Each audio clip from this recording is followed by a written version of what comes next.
사랑하는 여러분, 내가 남을 위하여 살고 있을 때, 그때가 행복한 때입니다.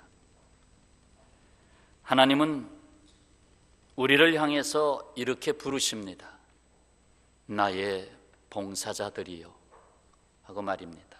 나의 봉사자들이요. 하나님은 하나님을 떠난 이 세상의 고통을 너무나 잘 알고 계십니다. 이 세상의 고통을 잘 알고 계신다는 것입니다. 아마 여러분도 이 자리에 오실 때 무언가 마음속에 고통을 안고 오신 분이 많이 계실 것입니다. 오늘 본문에서는 가난한 자, 마음이 상한 자, 포로된 자, 갇힌 자, 슬퍼하는 자, 근심하는 자가 나옵니다. 또한 황폐한 곳, 무너진 곳이 나오고 있습니다. 이는 본래 하나님이 원하셨던 삶의 모습은 아니잖아요. 오히려 하나님의 영광이 가득하고 기쁨으로 충만한 복된 세상을 원하셨습니다. 그러나 죄악으로 깊은 세상이 스스로 치유할 수 없음을 우리는 알고 있고, 스스로 구원에 이를 수 없음도 알고 있고, 의로운 세상이 될 수 없음도 알고 있습니다. 그래서 하나님은 메시아 곧 예수 그리스도를 이 세상에 보내신 것입니다. 오늘 이사야 61장은 바로 메시아로 오시는 그분의 사역을 다시 말씀하고 있습니다.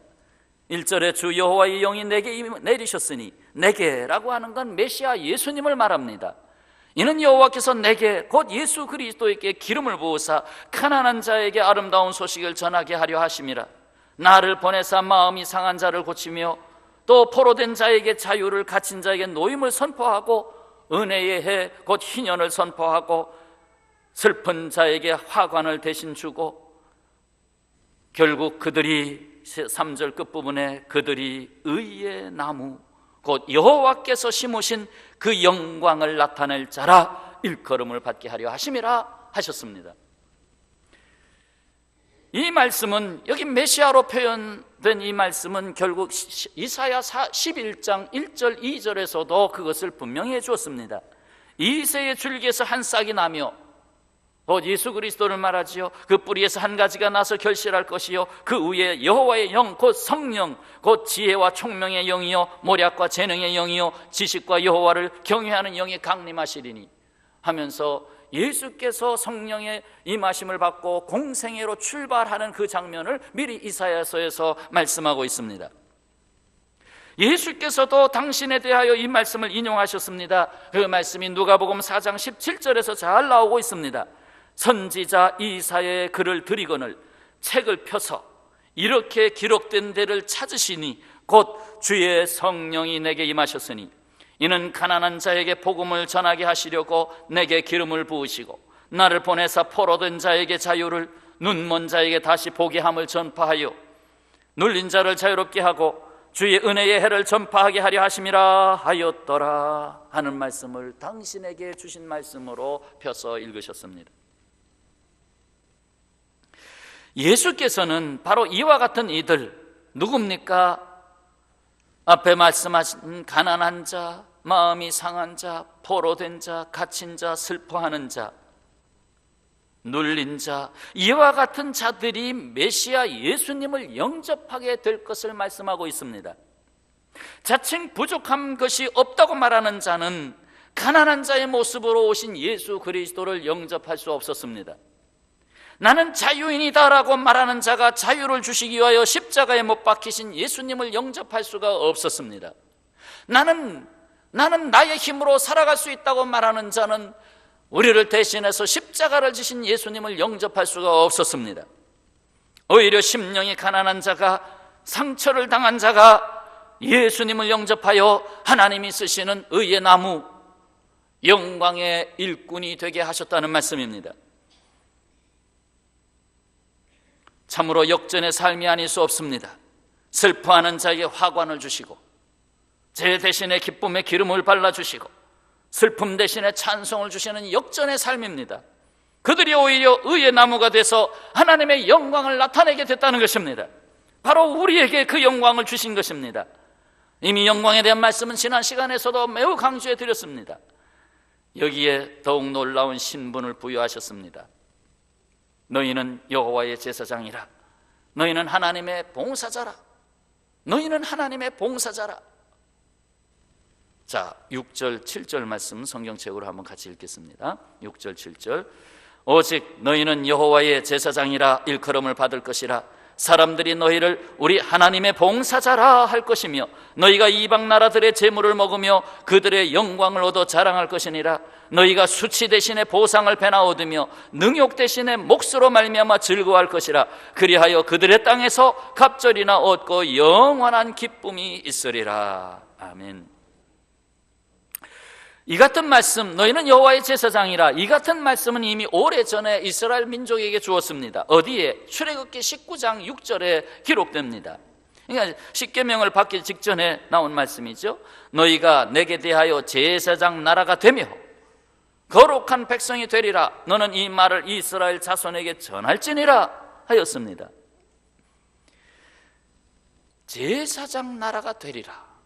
자, 이는 하나님께서 이스라엘을 택하셔서 세상을 구원하는 구원의 통로로 삼으시겠다는 것입니다. 그래서 아브라함을 택하셨습니다. 그리고는 출애굽과 광야 훈련을 통해서 구원의 의미를 체험하게 하시고, 가나안 땅에서 영적 전쟁의 싸움에서 오직 여호와 하나님을 찾게 하시고, 바벨론 포로와 해방을 경험하게 하시면서 메시아 예수님을 기다리게 하시고, 메시아 예수님이 그 땅에 오셨습니다. 그러나 예수님을 영접지 아니함으로 하나님이 택하신 제사장 나라, 하나님의 봉사자로 지상 명령을 받았던 이스라엘이 그것을 수행하지 않았습니다. 못했습니다. 오히려 예수님을 십자가에 못 박은 대표적인 민족이 되고 말았습니다. 결국 이스라엘의 제사장 직분을 폐하시게 됐습니다. 이제는 영적 이스라엘을 찾게 됐습니다. 바로 신약의 성도들이지요. 그래서 신약의 성도들을 통해서 새로운 제사장의 직분을 맡기셨습니다. 새로운 봉사자로 삼으신 것입니다. 그래서 우리가 하나님의 봉사자가 되었습니다. 이 말씀은 흩어져 있는 나그네 백성들, 흩어져 있는 성도들에게 주신 베드로 전서의 말씀에서 잘 기록되고 있습니다. 베드로 전서 2장 9절 10절 같이 한번 읽겠습니다. 그러나 너희는 택하신 족속이요 왕같은 제사장들이요 거룩한 나라요 그의 소유가 된 백성이니 이는 너희를 어두운 데서 불러내어 그의 기이한 빛에 들어가게 하신 이의 아름다운 덕을 선포하게 하려 하심이라. 너희가 전에는 백성이 아니더니 이제는 하나님의 백성이요 전에는 긍휼을 얻지 못하였더니 이제는 긍휼을 얻은 자니라. 아멘. 전에는 너희들이야 이방인, 너희들이야 흩어진 나그네, 그걸로 끝날 수밖에 없었지만 이제는 아니다. 너희는 제사장과 같은 백성들로 삼겠다. 하나님의 봉사자로 삼겠다는 것입니다. 제사장은 다른 게 아니잖아요. 이 세상의 백성들을 하나님께로 접목시켜주는 일을 하는 사명이 있잖아요. 사랑하는 여러분, 전도서에서 이와 같은 말씀을 볼 수 있습니다. 그가 비록 1000년의 갑절을 산다 할지라도 행복을 보지 못하면 마침내 다 한 곳으로 돌아가는 것뿐이 아니냐. 요즘 장수를 그렇게 많이 원하죠. 1000년의 갑절, 2000년을 산다 하여도 행복하지 못하면 결국 가는 곳은 거기가 아니냐. 결국 1000년을 산다 하여도 기뻐할 수 없는 삶이라면 무슨 의미가 있겠느냐 하는 것입니다. 나의 생애에 진정한 기쁨이 되는 것을 찾지 못한다면 무슨 의미가 있겠느냐. 그냥 생명만 연장한다고 무슨 의미가 있겠느냐 하는 것입니다. 여기에 크게 기뻐할 일이 있습니다. 바로 10절의 말씀이죠. 아주 귀한 말씀인데요, 한번 봅시다. 내가 여호와로 말미암아, 누구로 말미암아? 여호와로 말미암아 크게 기뻐하며 내 영혼이 나의 하나님으로 말미암아 즐거워하리니 이는 그가 무슨 옷을 내게 입히시며 구원의 옷을 입히시며 또 무엇을 내게 더하심이 공의의 겉옷을 더하심이 신랑이 사모를 쓰며 신부가 자기 보석으로 단장함 같게 하셨다. 나에게 기쁨을 주셨는데 구원을 입혀주시고 내가 죄인인데 아니야 이제 너는 의인이야 하면서 의의를 입혀주신 것, 이것이 나의 삶에 있어서는 다른 것과 비교할 수 없는 큰 기쁨이 됐다는 것입니다. 이 세상을 보세요. 그 삶이 죽지 못해서 사는 세상입니다. 참 날이 가면 갈수록 더한 것 같아요. 세상은 발전하는 것 같은데, 그런데 더 힘들어져요. 왜? 사는 게 더 인간이 주인이 되고자 하는 것이 자꾸 많아져서 그런 거 아닌가요? 신은 하나님이 정복했던 것을 자꾸 옆으로 밀어내면서 아유 저기 가서 쉬세요 하면서 더 힘들어지는 거 아니에요? 자신의 죄악의 굴레에서 벗어나지 못하는 무거운 짐을, 그 무거운 짐을 질질 끌고 가는 인생의 모습 아닙니까? 긴 좌절과 절망의 시간들, 죽음으로 끝이 나는 시간들로부터 구원해 주신 하나님의 놀라운 은혜가 여기에 있습니다. 이것은 이 세상의 그 어떤 비싼 옷도 이것과 비교할 수가 없습니다. 이 세상의 어떤 화려한 옷도 이 옷과 비교할 수 없습니다. 주님께서 우리에게 핏값으로 만들어주신 이 구원의 옷이요 의의 옷인 것입니다. 입혀주셨습니다. 입혀주셨어요. 그 벗겨놓으면 아무것도 아닙니다. 입혀주셨어요. 이를 위해 하나님은 돈으로도 살 수 없고 권력으로도 살 수 없고 인간의 어떤 공로로도 살 수 없고 오직 예수 그리스도로 말미암아 우리에게 주신 옷이라는 것을 거듭 기억해야 할 줄로 믿습니다. 그 일본의 천황 폐하가 연합군에게 무조건 항복할 때, 그래서 우리나라 해방됐죠. 연합군 앞에서 천황 폐하가 무조건 항복할 때 남긴 말이 있습니다. 뭐라고 남겼느냐? 짐은 신이 아니다라고 했습니다. 짐은 신이 아니다, 인간이다라는 얘기죠. 이 말을 듣고 할복 자살한 사람이 셀 수 없다고 많이 있다고 합니다. 아니, 우리가 신으로 섬기는 천황폐하가 나는 신이 아니다 그러니, 그래서 수많은 사람들이 할복 자살했다는 것입니다. 이때 젊은이들이 할복 자살하면서 마지막으로 한 말이 또한 이런 말이었다고 합니다. 천황이시여, 어찌하여 인간이 되셨나이까? 어찌하여 인간이 되셨나이까?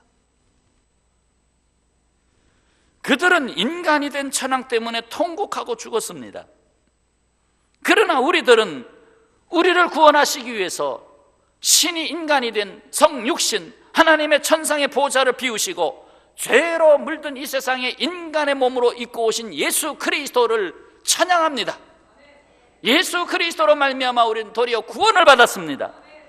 참으로 성육신은 우리에게 큰 기쁨의 소식이 아닐 수가 없습니다. 예수님께서 제자들과 헤어지기 전에 이런 말을 남겼죠. 너희 기쁨을 빼앗을 자가 없으리라.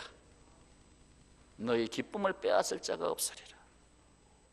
사랑하는 성도 여러분, 이 놀라운 약속을 보세요. 오늘 마지막 11절 말씀입니다. 자, 11절 말씀 다 같이 봉독합시다. 땅이 싹을 내며 동산이 거기 뿌린 것을 움돋게 한 같이 주 여호와께서 공의와 찬송을 모든 나라 앞에 솟아나게 하시리라. 아멘. 모든 나라 앞에 솟아나게 하시리라. 하나님은 모든 나라의 구원의 싹이 자라나게 하시고 그 구원을 이루시며 거기에 공의가, 거기에 찬송이 솟아나게 하시겠다. 모든 나라마다. 그냥 이 세상이 죄악으로 물들고, 그래서 부익부 빈익빈의 사회가 깊어지고, 인간 관계 속에서 참으로 인권 중요하지만 그 인권의 주장 속에서는 하나님을 때로 한 구탱이로 저 밑으로 밀어내고, 그러면서 인간은 자신도 모르게 점점점 황폐한 곳이 되어오시고, 이 세상에서 가장 황폐한 곳이 어디냐? 이 세상은 가장 무너진 곳이 어디냐? 인간의 심령이라고 생각합니다. 그것을 예수 그리스도께서 회복시키셔서 바로 그런 자들, 그 눈물 뿌리며 통곡하는 자들을 불러내시고 그들을 너는 온 세상을 구원하는 제사장이 되리라, 너는 하나님의 봉사자가 되리라 하고 불러내셨어요. 이제 우리는 우리 앞에 있는 세상을 향하여 구원의 바퀴와 의의 바퀴를 굴리며 담대하게 봉사자로 나아가야 하겠습니다. 모 전철역에서 시인 맹문재 씨가 지은 바퀴라는 시를 보고 사진을 찍어왔습니다. 여러분도 좋은 시가 있으면 전철 타다가 착착 찍어서 자꾸 보세요. 좋은 거 있으면 저한테 카톡으로 보내주시고. 그 바퀴라는 시의 내용입니다. 바퀴는 정직하다. 어느 바퀴살 하나 꾀부리지 않고 있는 힘 다해 제 길을 간다. 진창이 있어도 목 노리는 칼날이 있어도 두려워 않고 간다. 굴러가는 바퀴를 보고 있으면 주춤거린 나의 세월도 용서된다. 바퀴처럼 향할 용기가 아직은 남아있기 때문이다 라고 했습니다. 내가 운전석에 앉아서 푹신한 의자에 앉아서 운전을 하지만 바퀴는 돌짝발도 가야 되고 가시밭길도 지나가야 되고 진흙탕도 지나가야 되고 정말 이루 말할 수 없는 냄새나는 것도 수없이 밟고 지나가야 되고 그래도 아무 말 없이 굴러가는 것이 바퀴다. 우리는 하나님의 제사장들이며 봉사자들입니다. 우리에게는 주춤거릴 시간이 없습니다. 우리에게는 길이 험하다고 말할 이유가 없습니다. 우리는 세상 구원하고 의의 옷을 입히기 위하여, 이 세상을 구원하고 의의 옷을 입히기 위하여 하나님의 봉사자로 택함받았습니다. 우리 곧 교회는 이 세상을 하나님께로 인도하는 데에 전심전력하는 하나님의 봉사자입니다. 교회는 통째로 봉사자라는 것입니다. 그래서 교회 직분도 통째로 봉사자입니다. 오직 그 바퀴가 돌아갈 수 있는 힘을 주시는 분은 하나님이십니다. 내가 의자에 앉아 있는 게 아닙니다. 나는 바퀴일 뿐입니다. 바퀴, 하나님 나라가 잘 굴러가도록 나는 바퀴입니다. 그 바퀴에 힘 구동을 주시는 분은 하나님이십니다. 오직 우리가 대답할 말이 있다면 이것이 아니겠습니까? 주여, 나의 마지막 호흡까지도 필요하시다면, 나의 마지막 호흡, 정말 힘겹게도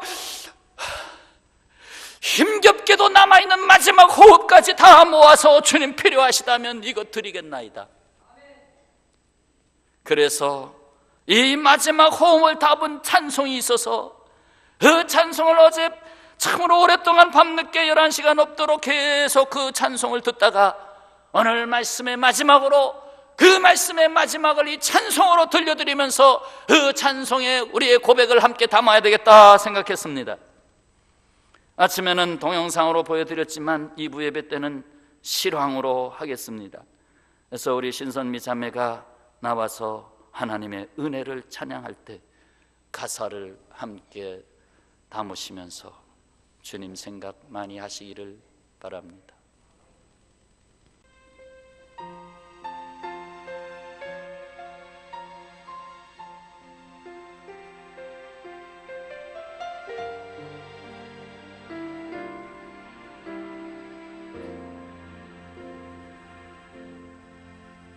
나를 지으신 이가 하나님,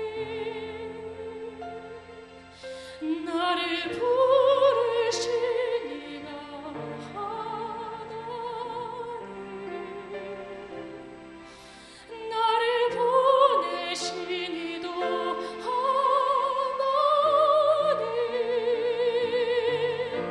나의 나 된 것은 다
지으신 이가 하나님, 나를 부르신 이가 하나님, 나를 보내신 이도 하나님,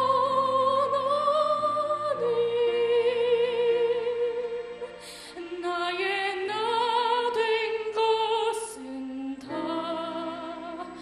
하나님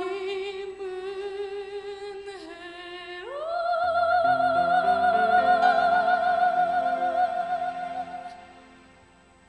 아멘.